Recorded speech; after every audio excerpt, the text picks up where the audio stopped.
Welcome to Talkless Water, a podcast that takes a deep dive into the world of water with those making waves. My name is Todd Botler, and I'm your host for Talkless Water. I'm also the editor-in-chief of Texas with Water and the Texas Water Journal. Both publications are free. My guest today is Dr. John Sabo, director of the Tulane University ByWater Institute and professor in the Department of River Coastal Science and Engineering in Tulane's School of Science and Engineering, which is located in New Orleans. John, welcome and thank you for being part of Talkless Water. Thanks for having me, Todd. So let's start out with your background in water. How did you, decide or realize, hey, you're going to make water your career? That's a really good question, and it's not a linear path, and nothing in my career has been linear. So I'll try to make it brief. But, I grew up fishing in Colorado, trout fishing, fly fishing in headwaters of the Colorado, headwaters of the Rio Grande, headwaters of the South Platte. And so I've always had a connection to rivers through fishing. And so sometime in my undergrad career, I was pursuing a pre-med degree and I found a flyer in a stairway that said, "Hey, come work with Dr. David Lodge's group. We'll teach you how to scuba dive and learn about ecosystems in the North Lakes of Wisconsin." And I was like, I think I'll do that. So I went for the interview and got the job and never looked back, really, because I didn't know at that time that you could make a career out of studying fresh water. But then fast forward many, many years after a degree in fisheries at Washington, a degree in ecology, river ecology at UC Berkeley, a couple of postdocs, I landed in Arizona. And I went there to study something that I thought was probably happening there. And when I got there, I realized that that water limitation overrode just about every other process. And so I started studying water in two different ways, one in rivers and the other in the nearby riparian ecosystems in the desert. And water limitation is important there. Flooding and what ecologists call disturbance is important in rivers. And I kind of followed both of those paths. And the second one in particular kind of led me to the field of hydrology. And I have a strong background in statistics and modeling. And so I just sort of naturally drifted into statistical hydrology. And then that went one step further. And now I study water. Well, I have to say, I kind of had a similar beginning because I was, a big waterfowl hunter, still am, but when I was young, and fly fisherman. And I don't know if you've ever been there, but you did mention northern New Mexico. In the late 70s or early 80s, my dad took everybody in the family, my brother, my mom, and I, to the Fenwick Fly Fishing School at Bermejo Park, wow, which is now, Ted Turner's. I think Ted Turner had bought that area. And, this was before he bought it. And it was really, really overgrazed.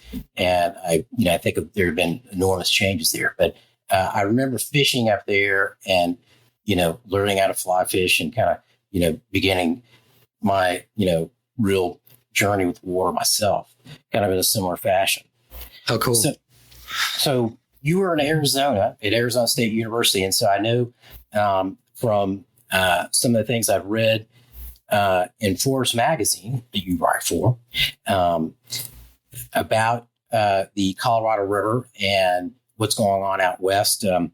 I'm doing a study for a organization called Texas 2036 on water markets.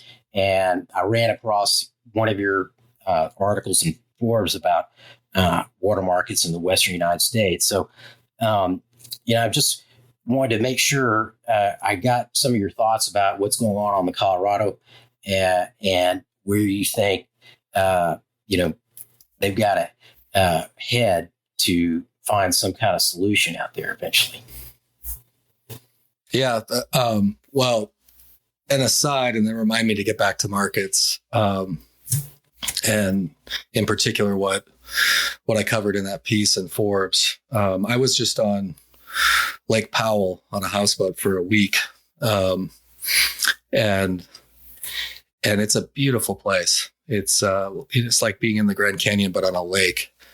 And so we were, 30 miles from marina, middle of nowhere, fly fishing, from a stand-up paddleboard for bass. But the thing that was so eerie and caused me a little bit of tension was, here I was out in this beautiful recreation spot, engineered recreation spot. But the signs of decline are so huge. And we've seen this in headlines and in, almost centerfold pictures showing Lake Mead, the downstream reservoir, in decline with the bathtub ring, they call it. Right. Lake Powell has that now. And, that system is interconnected, and it's so remarkable that you can actually see the decline every year marked in the sand on the beach, almost like tree rings, right? Right. And so that was, caused me a bit of tension, because I love to enjoy the West and what it has to offer. And certainly that lake and its recreational opportunities are fabulous. But I wondered sort of out loud a couple of times, I wonder how many people here know that there's a possibility that this recreational opportunity may not exist as it exists today. And that got me thinking about, the Colorado system and especially the lower two reservoirs, which are so important for the lower basin states, their water supply for farms, for cities, for industry, for energy. The hydropower that the two produce is not insignificant. Certainly is a constant source of renewable energy in the face of, what are otherwise intermittent sources of renewables like wind and solar. And it got me wondering, we're thinking about this from the context of demand, probably more than supply. And certainly there are supply proposals too in the greater negotiations within the Colorado Compact, like let's build a desal in Mexico and trade them for their water. Let's build another reservoir in California. That's part of the California governor's water plan for California. And those are supply solutions that just aren't that creative. Right. I mean, build another dam. We've done that 75,000 times in the U.S. Right. And we're still in the same place. Right. And so it got me thinking about supply, and that the issue is really a supply issue. And it's going to be really hard to solve, because if you look at those rings in the sand, they go down every year. You can see when it infills, there's some supply coming in, but the net is a decline every year. And, that's not going to change in the foreseeable future. So I think we need to be thinking outside of the reservoir, outside of the box, for other creative supply solutions, especially those that are less centralized, right? That's a big centralized storage facility for the whole region. And it depends on activities in the entire basin, hard to manage.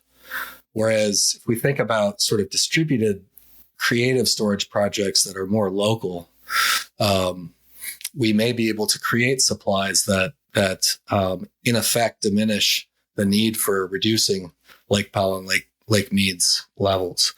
And we can get to some of that further on, because I know we had some ideas about talking about green infrastructure and things like that. So I think we could come back to that. But I mean, the upshot is we could do all we want in conservation, but as long as there's not supply coming in, the lake's still going to be declining.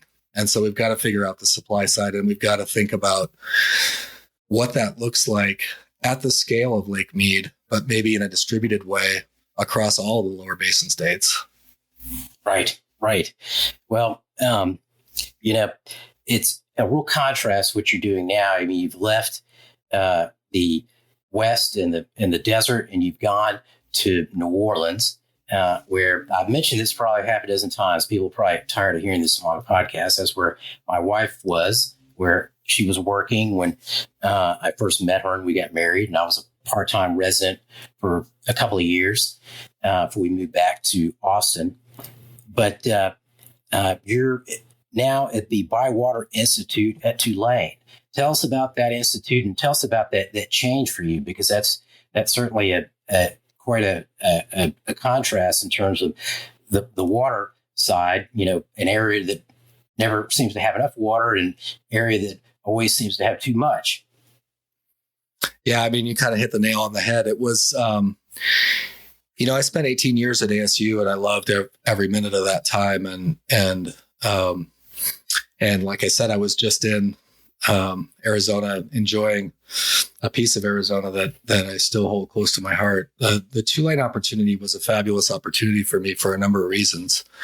The first was the one that you mentioned. I had spent close to 20 years studying water scarcity in a place that has very little water, and really wanted to expand my breadth of knowledge into a domain where there's way too much water, and often of too low quality to deal with, at least from a healthy community, healthy ecosystem point of view, right? And also the Mississippi is kind of like the big kahuna, right? I always, as a kid, wanted to go to the Amazon. Check. I did that as a Fulbright fellow. I've been on the Mekong. I've been on big rivers in China, but never really spent that much time thinking about studying the biggest river in North America. It's a river that drains more than 30 U.S. states and 2 Canadian provinces. So it's heartland. It's in many ways, the EKG, or the heartbeat of commerce and of Middle America. So that was a challenge that I very much wanted to take on. And then the second piece was Tulane. Tulane has 4 research institutes that are supported through the Vice President for Research Office and centrally even in the President's office. 3 of them are medical. Tulane has a medical school and a strong school of public health and social work. The other one is ByWater, and ByWater is the Research Institute on Environment, with a focus on water, because we're surrounded by water in New Orleans, and we're at the mouth of the Mississippi River, the biggest river in North America. And so in many ways, environment is water for us. And so the challenge that ByWater takes on is studying water in the context of climate change, especially impacts and adaptation side of that. Well, I know Tulane is a great university. My dad got his medical degree from there right after the Second World War, and my wife got her MBA there. And I've spent a lot of time there. I actually spoken at a conference there that allowed me to get over and see my wife when we were dating. I remember it was like, hey, I got invited to go speak at Tulane. Well, that's an opportunity to go see my girlfriend. So I'm just curious about this. Now, how much time had you spent on the Mississippi before you went over to the ByWater Institute, and is becoming more familiar with that part of your transition? Are you finding ways to go and see portions of it that you hadn't seen before, things like that? Definitely. That's a good question. Prior to moving to New Orleans, I had seen the Mississippi several times in Minneapolis, where the river is bigger than anything that we have in the West, right? Already. Mm-hmm. Seen it in St. Louis, and I'd seen pieces of course, the Missouri, the Platte, and the Arkansas from the West, because I grew up in Colorado and in the West, and a bit of the Ohio. So I had some familiarity with the system. but never had more than a Mardi Gras experience in New Orleans. So, getting to New Orleans and learning what the Mississippi, what the coast, what the other coastal rivers have to do with culture and livelihood in New Orleans is definitely part of my journey, my early journey with ByWater. And in fact, one story that I could give you with that is I moved to New Orleans just before Hurricane Ida, 2 months before, and so that was my first hurricane, and I stayed in New Orleans for it. I live in a apartment building on the 20th floor downtown, so I got to experience Ida from that viewpoint. And one of my early lessons, maybe 2 lessons from a hurricane experience like Ida. The first one is it's not necessarily what happens when the storm is upon you, but it's what happens and unravels after. Right. Right. So, Katrina and Ida were completely different. But nonetheless, the after was still the part where it hurts people and communities, right? No power, your roof got blown off, everything's wet, flooded. It takes months, sometimes years for that to get fixed. I still see tarps from FEMA on 1 out of every 10 houses from my apartment down in the Lower Garden District. And that's something you don't hear about on the news, right? The news has this tempo that's, immediate to 1 week after. Right. And then if there's, if it bleeds, it reads. If there's crisis or mismanagement of FEMA funds or something like that, then you hear about it again, maybe a year later, but you don't experience this slow exposure to disaster relief, which is probably the most important aspect of hurricanes that I learned about. So that, I know that doesn't have anything to do with the Mississippi River in terms of Ida. It certainly did in Katrina.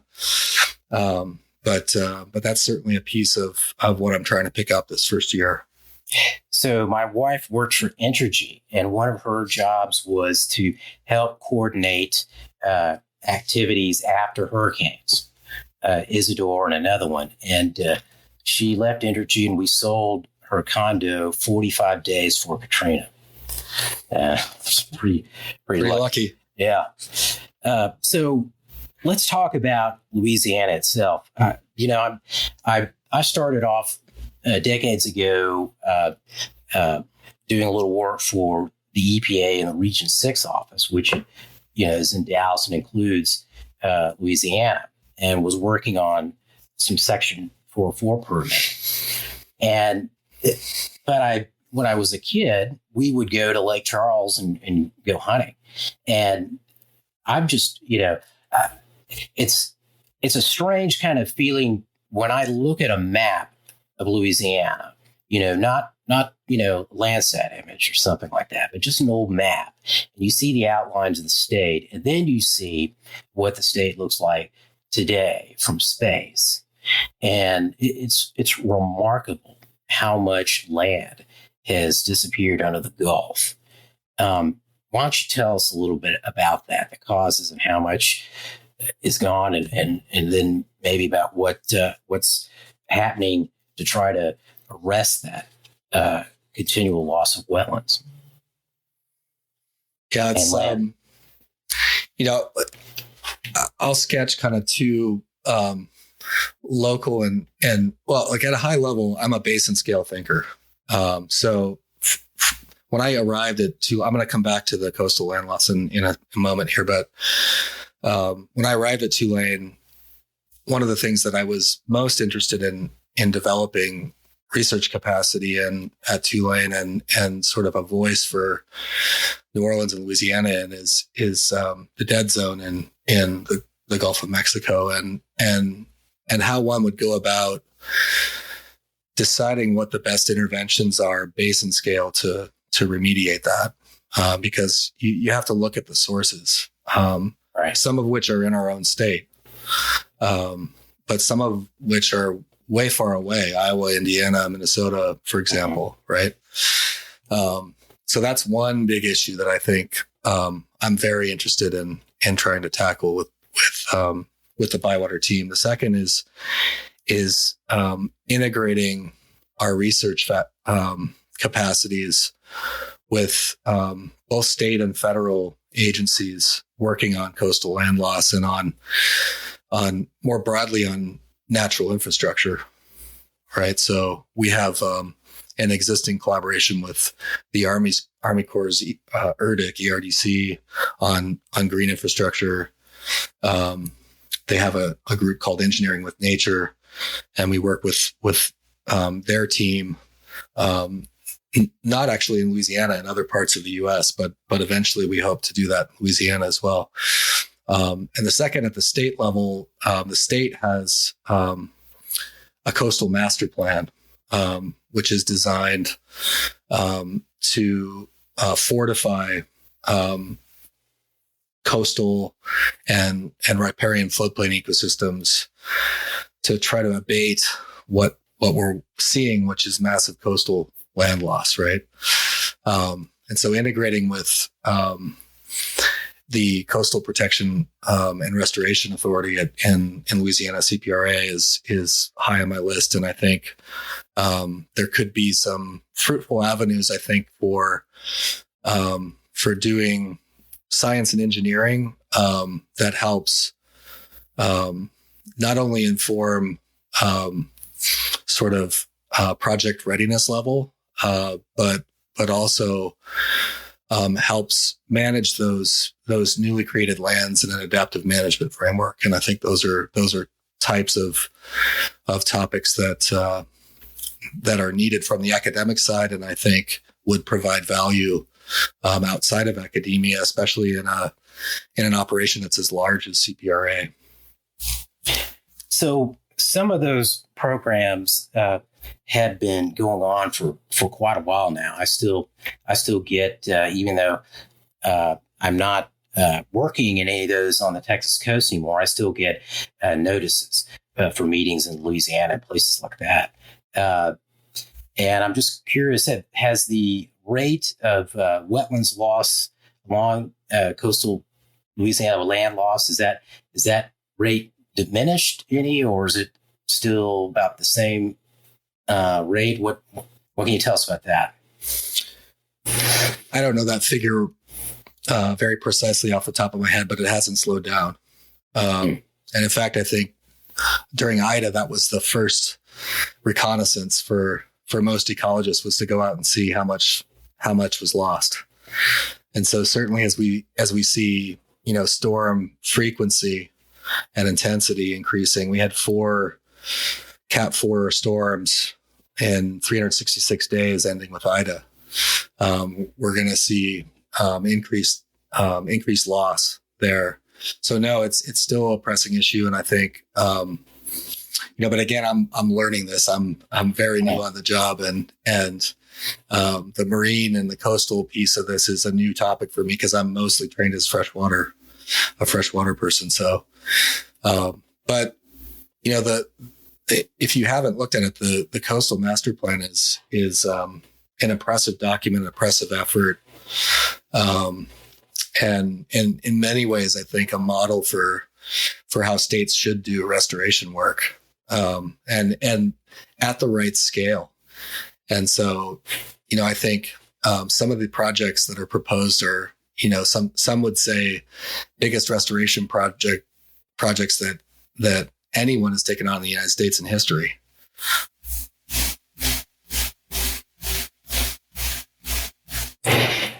So that whole effort, there's it's not just I guess governments and academic institutions, and environmental groups are working on that. It requires the participation of corporations as well. I know that there's a lot of oil and gas development in the marshes there historically, which is, I guess, one of the contributors. And there's also, issues upstream, right? Not in Louisiana. Sediment that's being captured by dams upstream that doesn't make its way downstream. Maybe, I don't know. I've heard about that. I don't know what the research says about that, but it's a comprehensive effort that is going to be required, isn't it? Yeah, I think that's an understatement. I mean, and I think that's why, rebuilding progress is slow. Projects are complex. They're huge. They require, a lot of careful study, permitting, negotiations, both, across state and federal lines as well. So, yes, they are complicated. Get back to your question about sediment. That is the crux of the issue, right? How do we get sediment? And we have loads of it. Maybe we have less because of the dams upstream, certainly the ones in the Missouri I'm thinking of, but still the Mississippi is a big river. There's a lot of sediment coming down. How do we get that sediment to the places we need it? Because right now we're losing elevation. And that's what makes those habitats susceptible to land loss is when they're not renewed with fresh sediment every year. And so, to get back to your point about business and business's engagement with it, there certainly is a role for that, and we can come back to that hopefully in a later time in this conversation. But I would flip the conversation from being part of the problem to the businesses actually need it for protection of their assets, because a lot of their assets are outside of the flood protection system. And so the only thing they have is natural infrastructure for that. And so I think, pivoting that conversation towards an opportunity for much more than license to operate into a conversation about this is about daily operations and about sustainability of business opportunity is a really important one. We have, of course, a Infrastructure Investment and Jobs Act that has been passed by Congress and signed by President Biden, and is, for water supply, and all sorts of issues related to that is it's just a huge sea change. How is that act, also known as the Bipartisan Infrastructure Act, how is that playing a role, or do you think will play a role in some of the work that's going to be going on in Louisiana? Well, so let's look at I'm looking at Senator Cassidy's website right now and a summary of the IIJA. And the bottom number is the most relevant. It doesn't mean it's the lowest at all. $2.13 billion for ecosystem restoration and resiliency funding. This is money to intervene, to build stuff, to do, and in some cases to do research on what should be built. What else do we have? We have, looking through here, there's money in here for nutrient management, right? We talked about the dead zone before. There's money for Lake Pontchartrain, for restoration on Lake Pontchartrain. There's $2.5 billion, I think, in here for weatherization in low-income communities. And that's exactly what I was talking about the after effects of Ida, right? Housing security in the context of climate adaptation is a really important pursuit. So yeah, there's a lot, I think, here that's interesting and appropriate to our mission at ByWater, for sure. So there's a definitely part of the Bipartisan Infrastructure Act, a move to fund green infrastructure and to see the use of green infrastructure more often instead of the construction of dams or levees. So why don't you tell us a little bit about green infrastructure and the role it may play with the work that's being done along the coast?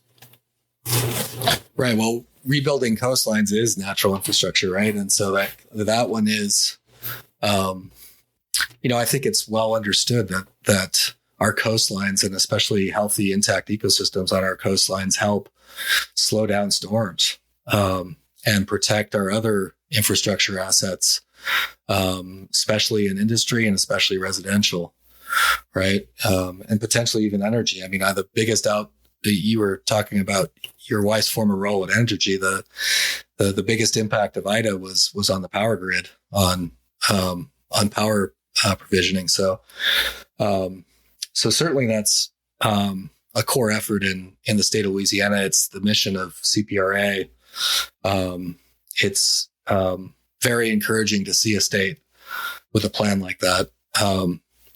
Pivoting back to other states that I've worked in the West, and back to Lake Powell and that discussion about Lake Powell. That was a massive project, right?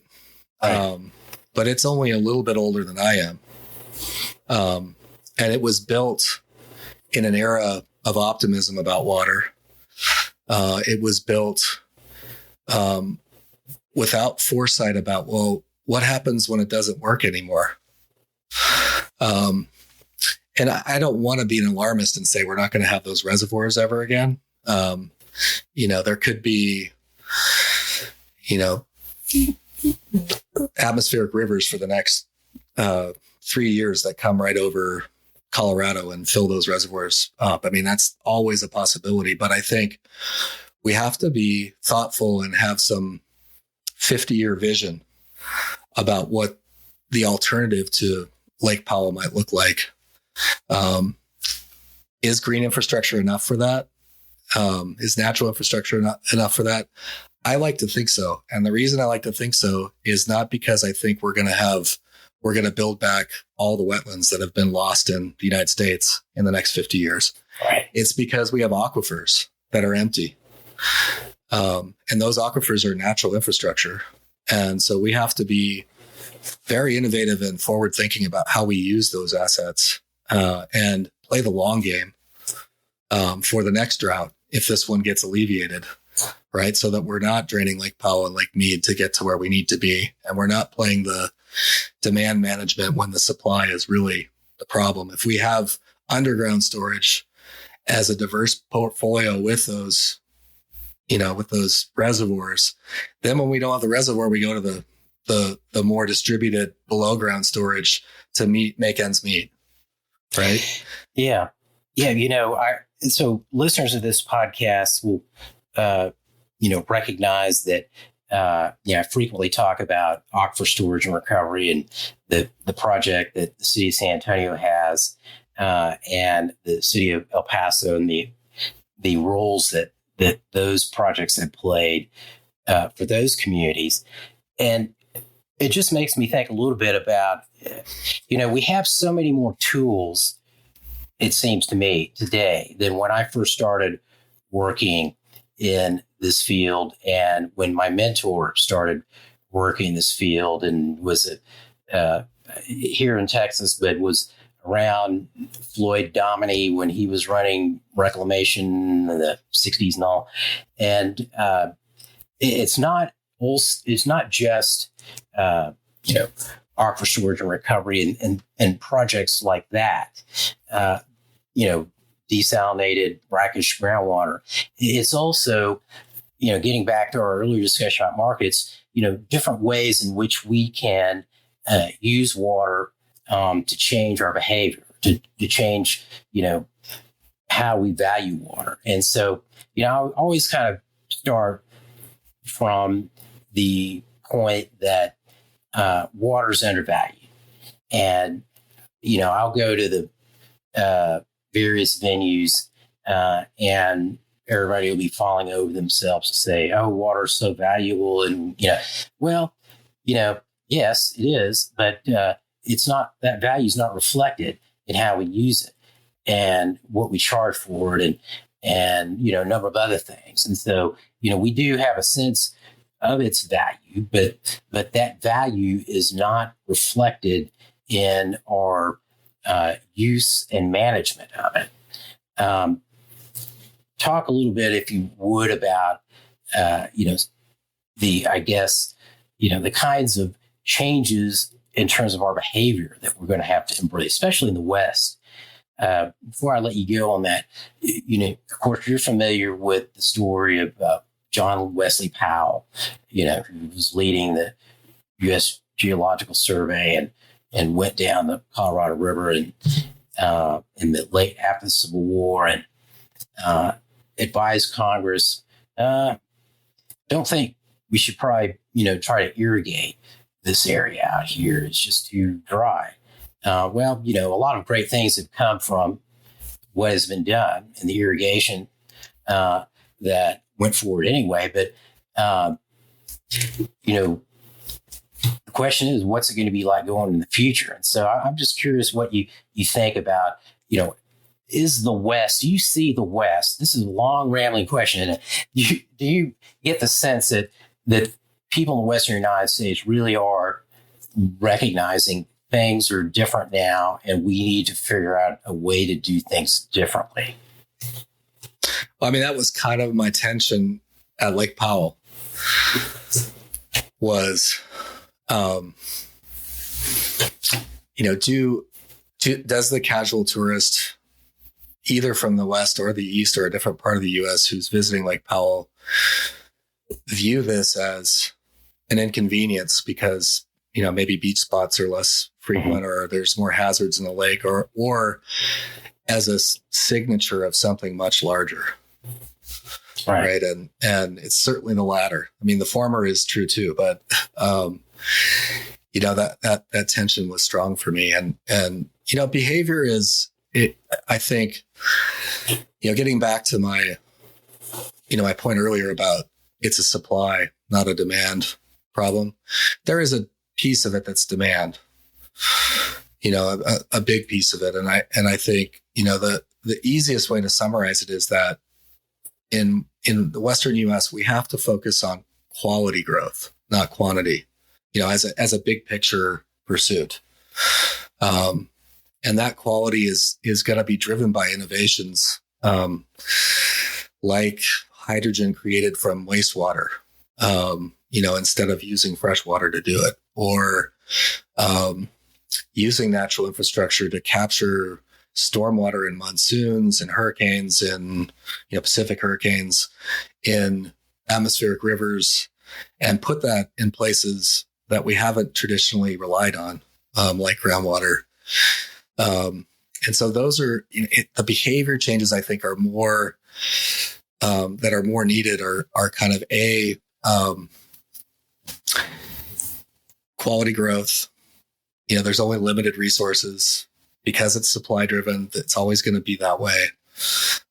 Therefore, we've got to try to harvest as much as we can from those limited molecules of water in all aspects of life in the West.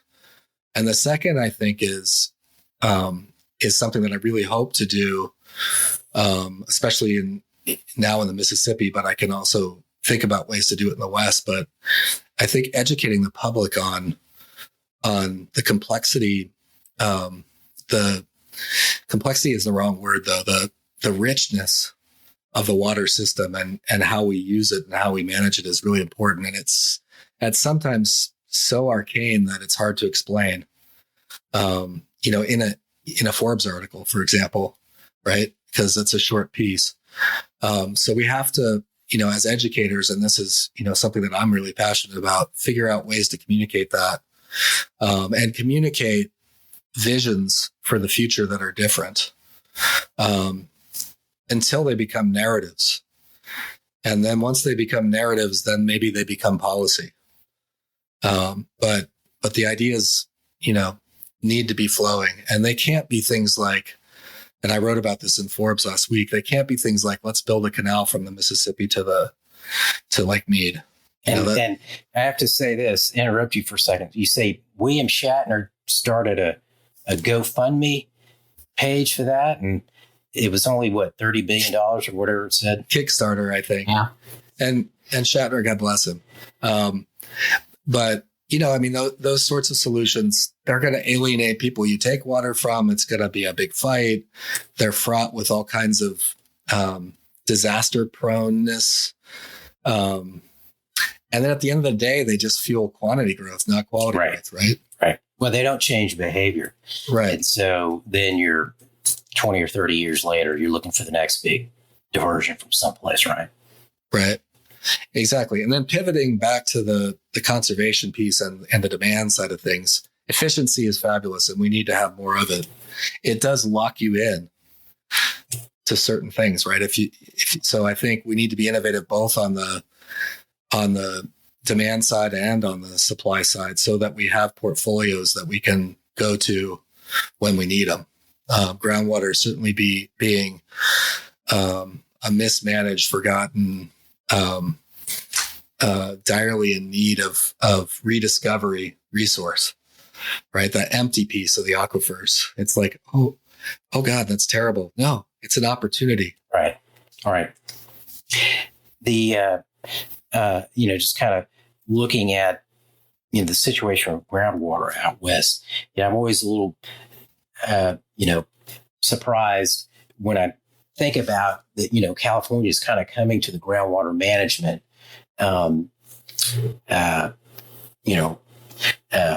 place. I don't even know what word I was going to use there. Whatever it is, they're kind of getting into it late, but with Sigma, they do have a program to do that, but even there, I think some of those aquifers, the actual regulation of the aquifers is not going to start for quite a while. Yeah. I mean, is it too late now? I think it's going to be widely recognized in 20 years that it was visionary, just like the Groundwater Management Act of Arizona, that then Governor Babbitt put into place in 1980 in Arizona was visionary, right? We were in Arizona. I'm saying I only live in Arizona 1 week a month, but Arizona was, almost 4 decades ahead of California in that space. And has sacked away a lot of groundwater. And so there is a diverse portfolio and we may have to turn to it this year. Right. So I think, those are the kinds of forward thinking innovations we need.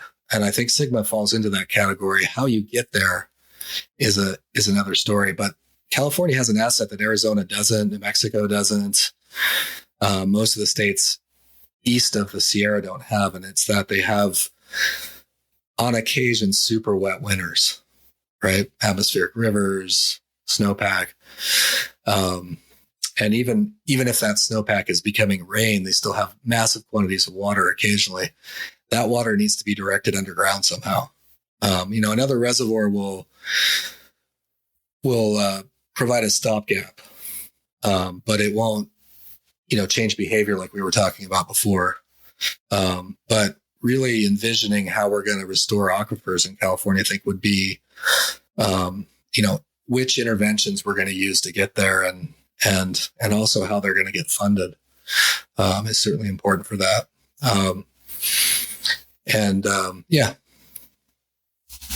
Well, you're still close enough. I'm wondering, have you heard any scuttlebutt about whether the states are going to come to some kind of agreement on what to do in the short term? I know they had a deadline that they had missed, and the Bureau stepped in and took some action, maybe not action that everybody was expecting them to take, but my assumption is there's still ongoing discussions among the states about how they are going to cut back, was it 2 to 4 million acre feet for next year? Yeah, I'm not tied into those negotiations. And, I certainly had colleagues at ASU who know that scene much better than I do. But again, I would just say we're going to need some of that water every year. And unless we don't have supply, it's still going to be declining, maybe by less. Maybe the tree rings will be smaller instead of 3 feet in 1 year. And again, I think, the solutions are much more distributed and much more state by state, right? What can we do as each of the states to create local supply from increasing variation in hydroclimate? I think is the most important question. Well, you've probably seen this study came out recently that looked at the decline of snowpack across the West. And I was pretty shocked by how much it declined. I mean, at 50% or more in some places since 1955, I think it was. And I saw that, and that really, to me, that really brought it home. And I wonder how many people have actually, heard about that study or seen the results, because you can't look at that. And I mean, of course, this is just measurements, right? Every year since 55, you can't look at that and not conclude, boy, something is really different now. For sure. And maps are powerful that way at showing, regional system level change. I mean, I've experienced that personally because I grew up in Colorado, and I remember school being canceled for 3-foot snowdrift blizzards, and those just don't happen anymore. Right. I remember snowpack at Wolf Creek at 140 inches. That's not happening anymore. Ski seasons into May and June. That's not happening anymore. So that's just some personal data points and observations over a lifetime. But on the flip side, we do have sort of increasing variation in supply, right? And it's in space and time, so it's hard to make sense of, right? So yet massive floods in Yellowstone this year, in a decade ago or 2 decades ago, a big fire because of drought. So, that's in the same place, right? And in California, over the course of, 2 or 3 years, you might have, massive, like I said, atmospheric river generated rainfall and snowpack. And then severe drought for 2 years following that. Texas has the same, right? Right. Hurricane Harvey and then drought, right? And so, I hate to sound like a broken record, but, our game is to game those extremes. That's the new supply, is figuring out how to safely and cleverly game those extremes so that we protect people from the highs and at the same time store some of it for the lows. Yeah, there's a real need for diversification in water supplies for big cities. My own research, there are a lot of cities. I'm not going to name one. I'm not going to name them, but in our state that have lots of surface water reservoirs, and the kind of droughts that we've been experiencing the last few decades, they're really not confined to one basin. They usually end up impacting a much larger area. And so the strategy of, really being able to rely on reservoirs and other basins during these types of droughts is not playing out, I think, the way it was envisioned. And so the emphasis, I wish, was more on diversification instead of just, the creation of additional supplies. But we'll see. There are people thinking and talking about this. And, hopefully we will see, not only in Texas, but other Western states, a real emphasis on trying to diversify these water supplies and build resilience into them. So, agreed. We're going to start to wrap up here, but I want to ask you how people can find out more about the ByWater Institute. And you've got a podcast. I can't believe this, another podcaster.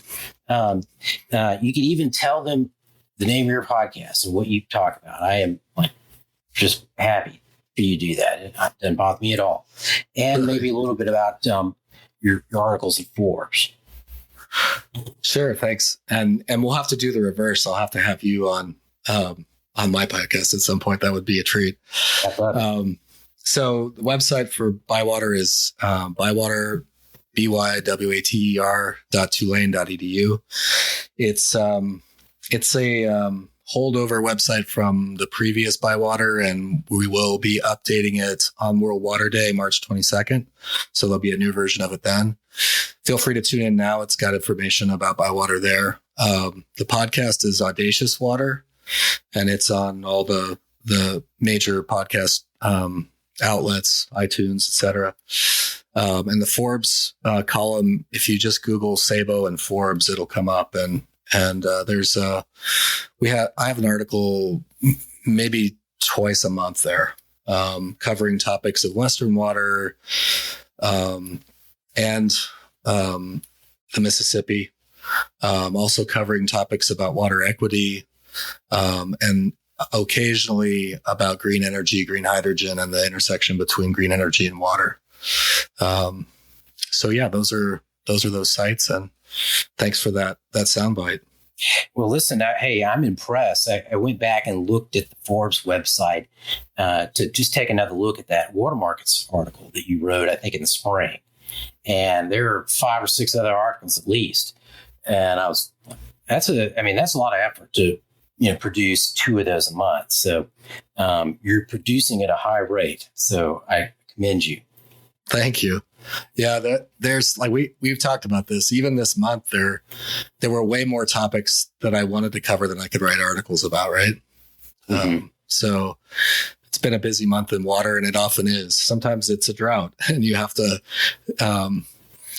think a little bit more innovatively about things you haven't covered yet. Great. John, thank you for joining us today. I really enjoyed it.